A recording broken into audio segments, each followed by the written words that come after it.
Welcome to bargeguy.com. This is our third video on the shop, and we're going to get into the expansion and the growing of the shop and straight out issues that we're having this year. 2020 is quite the year. This COVID situation can go away.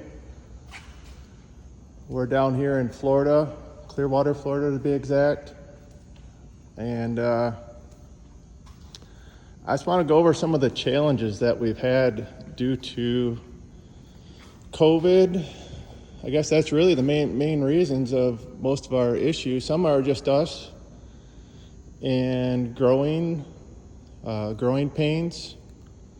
So from 2019 to date 2020, we have doubled in our gross revenue, and it was a big jump this year. So we jumped almost 800,000 in 1 year, and just trying to keep up with it. So I guess we'll just start out with some of our normal things we have trouble with is receivables and inventory. For whatever reason, and it should be simple, is getting all the deliveries to come to this cart where they can be signed and they can be put away in a proper location. That's a problem that we've been having. We're discussing it with all the guys. We've tried to hire 2 different managers, brought them in from the outside, and it's been nothing but problems with the people from the outside. I can't wrap my head around it. I don't get it. I don't know why they can't grasp it, but we're going back to take care of it ourselves with internal people and grow from the inside out with people that we know. So we did add more shelving, racking, that kind of things into our one storage room, and we just got a bunch of other racks. I mean, this whole room is full. But you know, it's not big, and we're not a big corporate company, but it is a climate controlled room to keep the stuff in pretty good shape. The other issue that we've been having is a little bit of problem getting aluminum. So in front of you, it's hard to see, but these are 40-foot sheets of aluminum for future builds. So because we were getting into problems where we were getting delays on materials and quality materials, we went ahead, I went ahead and put all my money into buying a coil of aluminum. If you don't know what a coil of aluminum is, 26,000 pounds of aluminum you got to buy at one shot. You get to choose and pick the lengths you want. So we normally work with 5086 aluminum, so we got 5 foot wide, 1/4 inch thick sheets. But this is 26,000 pounds of it. This will make 4 barges for us. It's pretty cool. It is a little bit of a problem to handle, so we're working on that. But like everything else, we get a problem and we fix it. It's been one of the best things that we could have done as far as quality of the barges and our product, and quality has been another problem with us growing. You know, the more you put out, the harder it is to remind the guys just to slow down and keep it perfect. We're not in a rush. We don't want to rush stuff out the door. We want to get it right. And you know, some people want it now, and we're not that company that you're going to get it now. Everything is custom built, and it takes us time to do it, but we're going to do it right. So if you look down the side of this barge, it's 30 foot long. It's perfectly straight. Okay. The sides being 30 foot long, one length, has been a big help. So I'll just run you by the quick math of, if you can get the correct product to help you out in the situation, it'll make all the difference in the world. Okay, so I spent roughly $60,000 on a coil of aluminum and had it cut to my lengths. So just by buying $60,000, it saved me about 20% in material cost. So that's, I don't know, about $20,000 just saved by ordering in bulk. Yes, it's a problem to store it, and yes, it's a problem to handle it. So we got to take a little bit out of that. Our average build for a barge, just for the hull, is around 5 to 6 weeks. We're just getting done with the first one with a new material, and we're estimating that it saved 2 weeks off our build time. So that's a lot. That's almost a third into the build time. So that's a lot of money.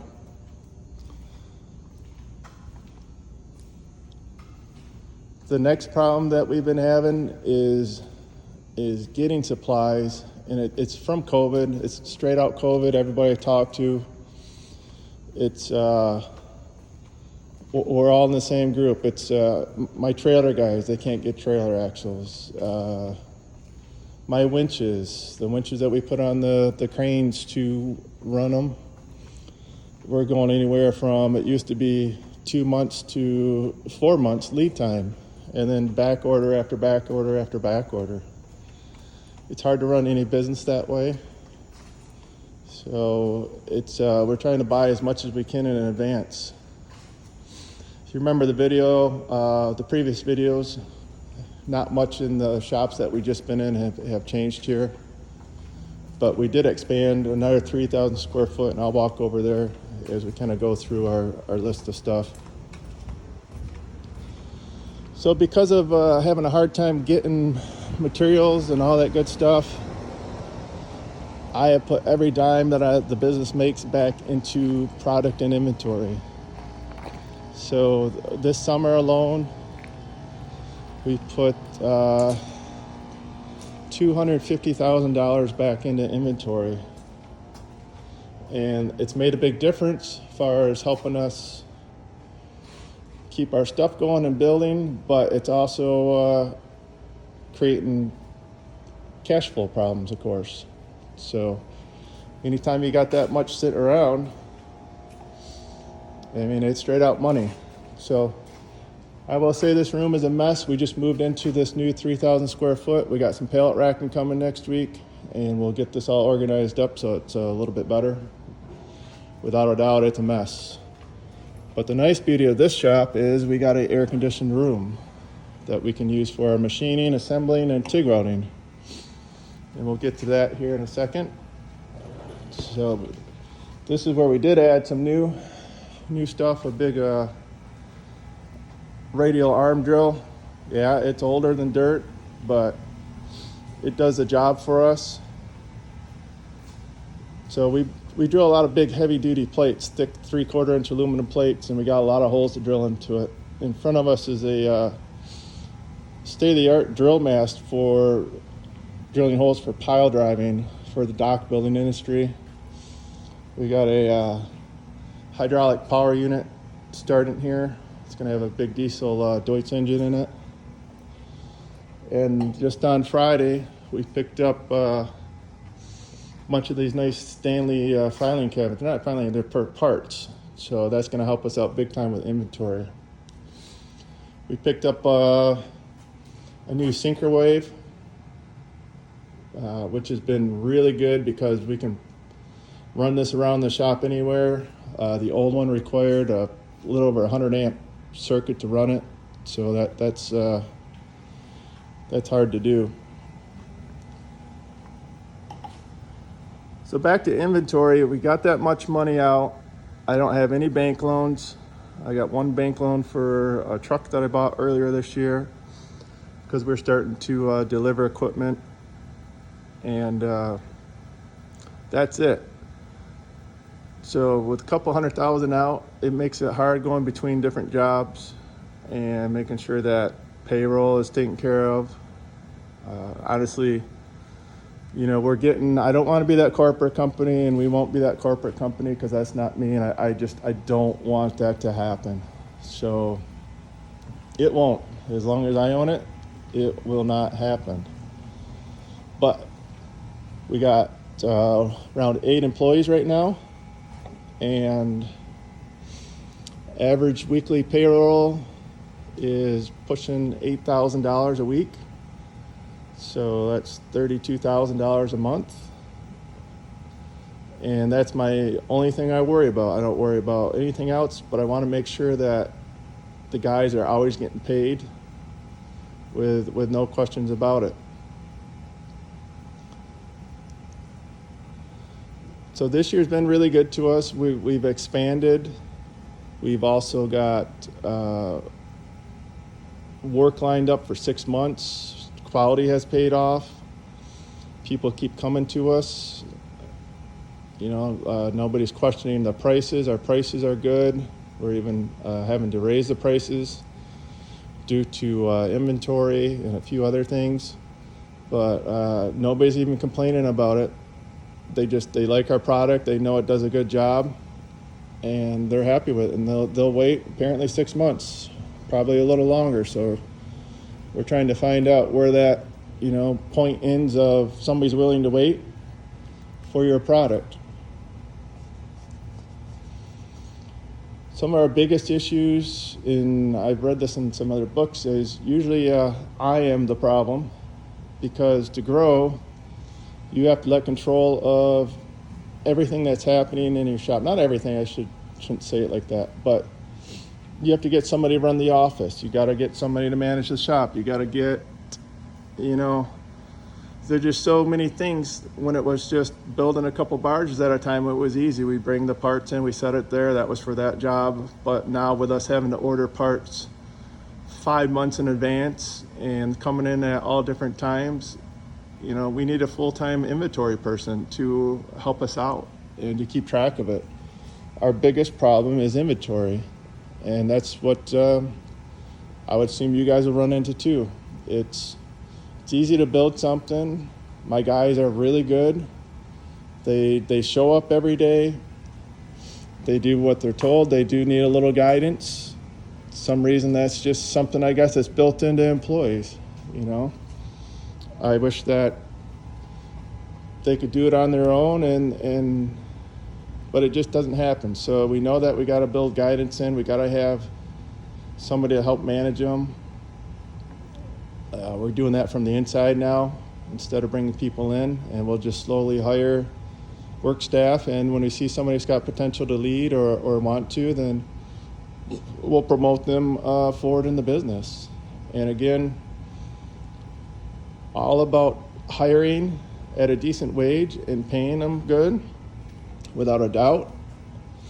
My guys are still making $2-3 raises a year for doing their work, as long as they do a quality, good job. I have no problem paying, because I'm making money, they're going to make money. It's one thing that everybody in my shop knows, is that the employees come first. Customer probably comes first, employees second. On top of that list is actually safety. Safety is the most important thing, because that protects my employees, it protects the customers, and it protects my business also.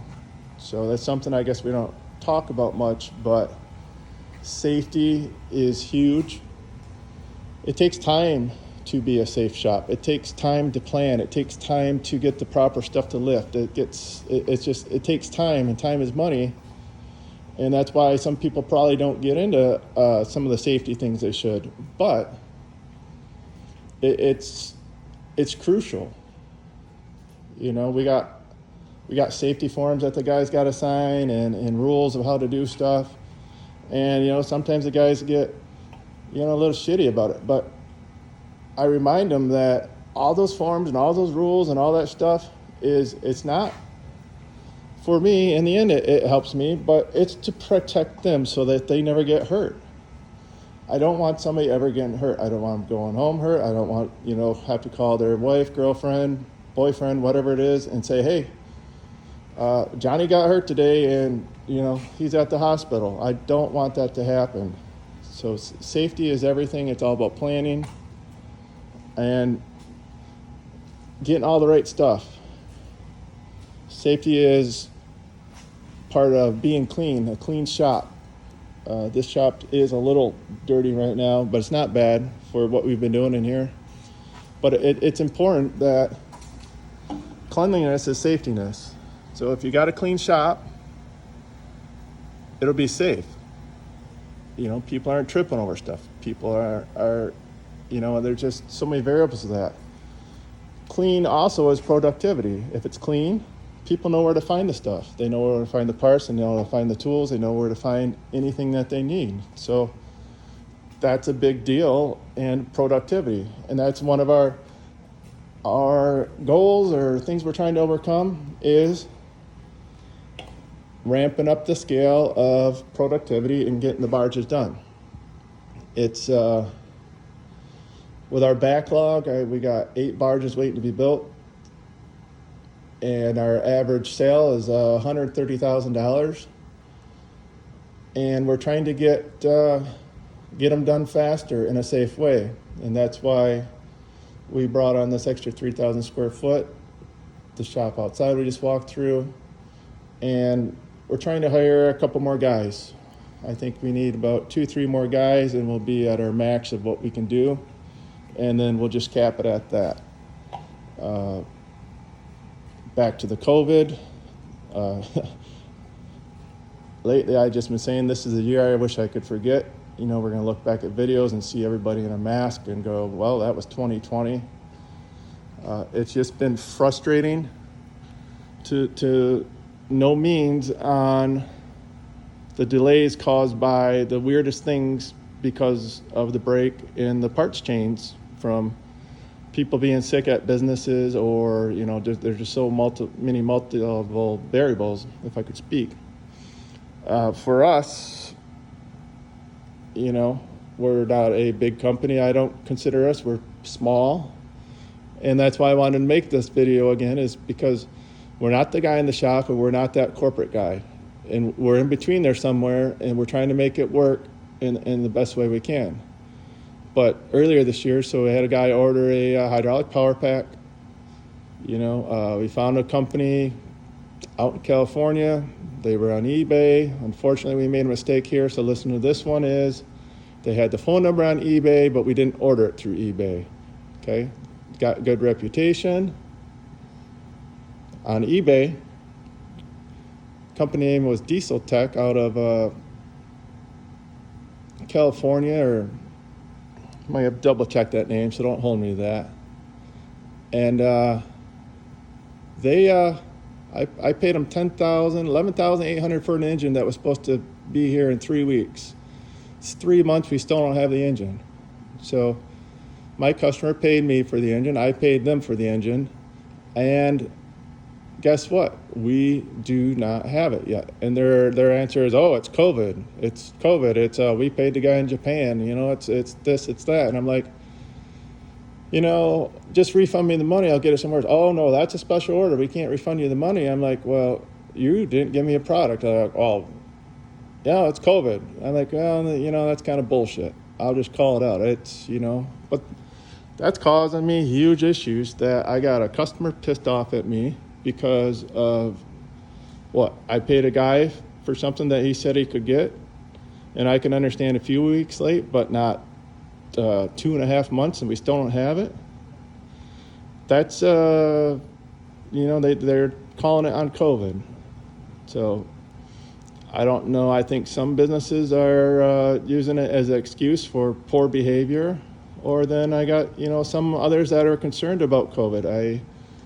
A few months back, we went to we ordered a trailer from our local suppliers, and they're good people, but because of the COVID, they shut down, okay? We're getting ready to finish the barge that we had. It had to be hauled up to Maryland. We needed the trailer. I ordered it on time. Everything was on schedule until I called up the trailer guys, and I get a voicemail that says, oh, well, we closed due to COVID. No further information. So What do? We got a barge in the shop. We need a trailer. So I scramble. I find a guy that can build me a trailer and get it to me in 2 weeks, which was still past due for us. We got it done. So that trailer cost me $3,000 extra to get it to make the deadline so I could ship it and then get it to the customer. So I'm going to do anything I can, but okay, so those are just two little examples, and that's $25,000 out of my pocket that were wasted. You say, how is it wasted? Because the next week after I got the trailer, my trailer guys open up and go, hey, we got your trailer ready, come get it. Well, great. Now I got to pay another 10 grand for a trailer I don't have sold. So it's just been an ugliness of issue after issue this year, and that's why I say 2020 can kind of go away. It's been challenging as the owner in a business to make everything happy. Anybody that has to do with anything with government and permitting, they know the same thing. We build these barges, we got to get a HIN number for them.